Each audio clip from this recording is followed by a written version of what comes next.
নমস্কার বন্ধুরা। দেখুন আমি বৃষ্টির মধ্যে পড়ে গেছি। যোগেশগঞ্জ থেকে ফিরছিলাম। বৃষ্টির জন্য দাঁড়িয়ে পড়েছি দুলদুলি খেয়াঘাটে।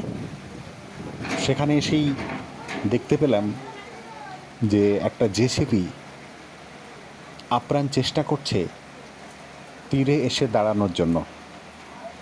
দাঁড়িয়ে দেখছিলাম যে কি করতে চায় জেসিবি।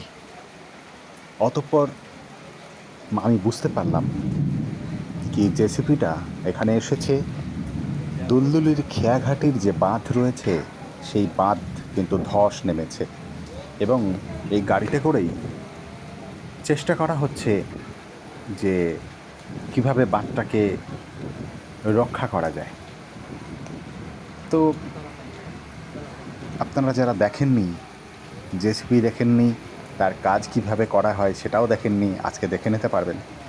তো দেখুন এবং কমেন্টে জানান যে আপনাদের কেমন লাগলো। আপনাদের জন্যই কিন্তু আমি কষ্ট করে ভিডিওটা তৈরি করেছি। নমস্কার।